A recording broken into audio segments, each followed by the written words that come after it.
The tyrannical community managers spread unfettered across the galaxy. What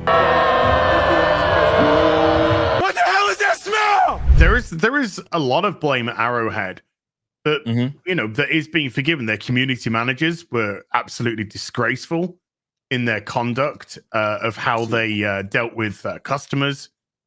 They were very antagonistic, very sarcastic, and they just did not understand the scale that this was going to leap to the point that the CEO had to start tweeting and trying to diffuse the situation. And the most antagonistic CM has been fired from Arrowhead. They were fired last night from Arrowhead, and that was the right decision. Again, on afternoon tea with Az, because I sometimes like to put on my analytical business head of when I used to work in sales, marketing, customer service, because that's what I used to do. Right. If one of my subordinates, let's just call them, had behaved in the way that the CM team had behaved, I would have fired them all. Right. And that would have been, that isn't council culture. That's a business decision. Because why would I have people who are antagonistic towards my customers? Right. A CM, a good CM is a CM you don't see. That's a good CM. Because a good CM is just seeing what's going on and making sure that things run smoothly. An egotistical CM is a CM that can't keep the fucking mouth shut and has to get involved in everything and make sure that people know that they're involved in everything. And there are CMs that are good, that get a communication chain going with customers. But when shit hits the fan, that communication chain still remains the same and they remain the same. But we saw, we have, when I say we, I've spoken about a couple of these CMs over the course of the last few weeks before this even kicked off in how they're acting to their customer base. And this was on Helldivers. Right. And this was these CMs.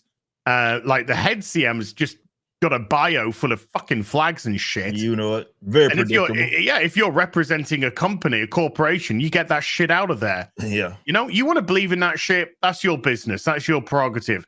But when you're representing a company, no. That kind of shit it should absolutely be detached, but they can't detach it. It's impossible. It is impossible because it's the whole fucking life. Right. And that's all there is. And then the one that was fired has been jabbing. They have been jabbing at the customer base for a few weeks now. And so when the shit hit the fan, they were absolutely ill prepared for this. They behaved in the complete and utter unprofessional manner, which we've become accustomed from a lot of these CMs. And one of them was this Spitz person here, was absolutely rightly fired. Right. But I would have gone further and got rid of the other one as well. So yeah, just to give people context, and I can't remember if it was Spitz, if it was this community manager that was that really was aggressive in coming to the, I don't even want to say the aid of PSN, but it was more of, like you said, to your point, that was very, very antagonistic about the move. It was Spitz. Okay. Yeah, they're the one who said, I thought you were refunding and leaving. Right. They were the one that said, it takes you 30 seconds to do this, but I guess that's too much.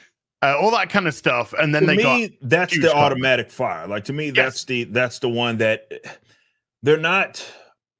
Look, I get it. Even if there is a bit of backlash, right? You make a decision, maybe it doesn't land well with the community. I think it's very, very important that the community manager and the person not just community manager, especially the people that are in any kind of way more customer facing, they got to keep their cool, and they have to be like they have to be extremely professional about their approach, right? Being antagonistic to me shows that you believe that you don't have much skin in the game. At all, because like that would be an automatic no. That's something that has to get communicated to that community manager. Like, bro, you are the one that these people like are gonna, let's say, familiarize themselves with our company.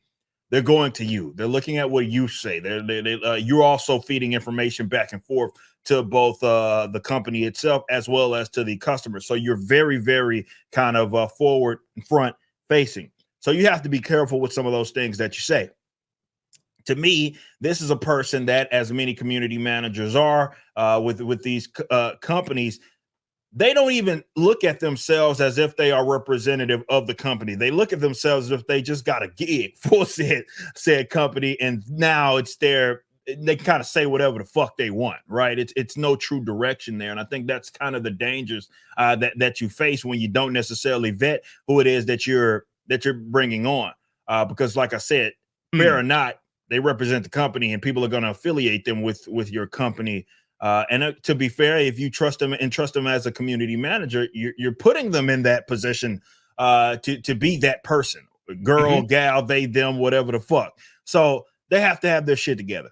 Bottom line. So out of all of this, it does seem that this community manager Spitz went under, or they have been fired, at least sort of relieved of their duties in some kind of way, if you will. So that's saying something that shouldn't be necessarily swept under the rug. But you have to understand that probably the facilitating factor was maybe not necessarily what they said. It was the fact that because what they were saying, people were bypassing the community management team because they knew they were talking to fucking retards. And so they were bypassing the community manager team and hitting the CEO's Twitter account instead. And that's what brought him into the fray to start to discuss things.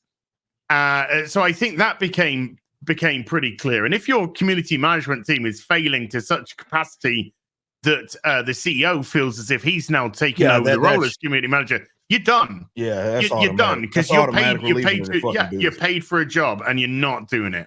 Yeah, it's automatic release. It's not unfair by any means. That's purely on merit, right? That you are not suited, and you have shown and exercised that you are not suited to be filling that role. So you got to go. Thanks for watching. Right now, the Rippaverse is in the middle of our latest campaign, Yaira #1, which was written by the Saskas. Head over to Rippaverse.com, pre-order, and check out our first live-action trailer and the latest Rippaverse Studios production, Y'all Be Easy.